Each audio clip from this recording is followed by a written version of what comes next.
pessoal, esse é um videozinho ao vivo aqui no Instagram depois de muito tempo para falar de uma questão que ontem eu vi aqui no Twitter e fui comentar e gerou uma série de comentários em resposta bastante estranhas, que é sobre o fato de que uma reportagem do UOL falando que furtos de frango a macarrão instantâneo, por que furtos de até R$ 4 vão parar no STF? E a minha manifestação foi no sentido do quanto é sem sentido a gente manter presa uma pessoa porque ela está furtando um chinelo, um macarrão, coisas que às vezes custam menos de R$ 10. O UOL fala aqui de uma mulher que furtou um pacote de macarrão instantâneo, um refresco, um refrigerante, estava totalizando um valor de menos de R$ 22 e ela ficou mais de um ano presa preventivamente e só foi solta quando o caso chegou ao STJ, porque tanto o juiz de primeira instância determinou essa prisão, quanto o TJ de São Paulo manteve essa prisão.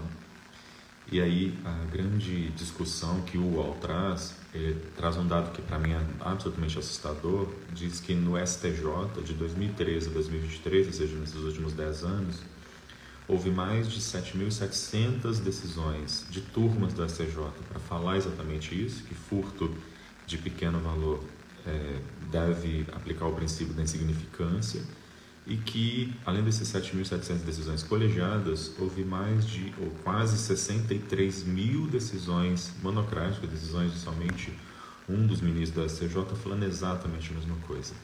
E aí a minha manifestação é no seguinte sentido, Para quê? Para que a gente gasta tempo e dinheiro público com esse tipo de crime? E algumas pessoas vieram me responder dizendo, porque elas roubaram, afinal de contas têm que ser punidas, você está com dó de bandido e tal. A grande questão é que a gente pune no Brasil menos de 10% dos homicídios, por exemplo. Menos de 10% dos casos de homicídio vão a julgamento. Uma porcentagem que é menos também de 10% dos casos de estupro sequer são denunciados na polícia, quiçá chegam a julgamento.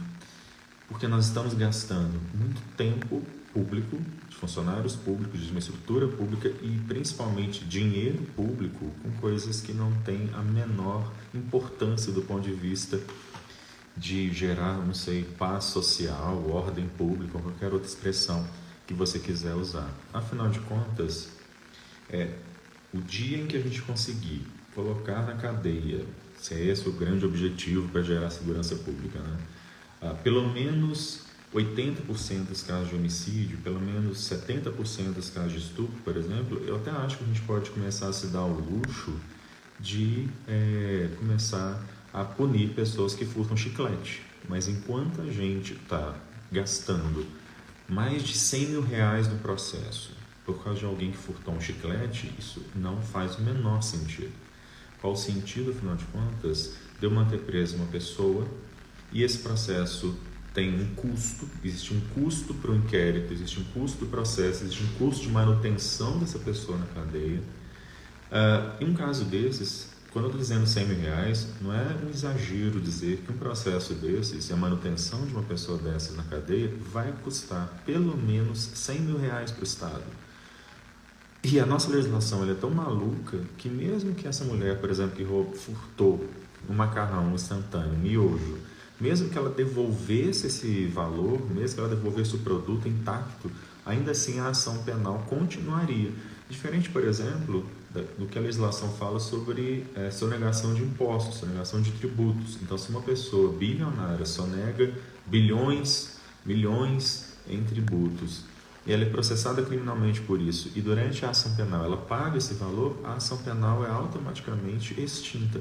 Então percebam, nesse caso da mulher, dessa pessoa pobre, negra, periférica, de rua, nem se ela conseguir que alguém faça uma caridade e devolva o valor do que ela furtou, ainda assim a ação penal dela não é extinta por causa disso. Isso não faz o menor sentido. Por que nós estamos enchendo os presídios, dobrando a população carcerária a cada 10 anos, que é o que nós estamos fazendo, com gente que é pega com 3 gramas de maconha ou que furtou um chiclete? Isso não faz o menor sentido. E só o dia que alguém conseguir me explicar que a gente precisa ficar gastando polícia, promotor, juiz, tribunal, ar-condicionado, papel, presídio, comida ruim de presídio, etc., para manter uma pessoa dessas presa, ao invés da gente estar indo atrás do que realmente é crime, aí realmente eu vou começar a entender que o sistema penal vale para alguma coisa que não exclusivamente e seletivamente punir pessoas por serem pobres, pessoas por serem periféricas. É a única razão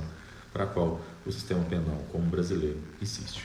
Bom, é isso, só um desabafo aqui. Eu agradeço o pessoal que entrou aqui para ver meus desabafos, mas é porque realmente isso para mim nunca fez o menor sentido.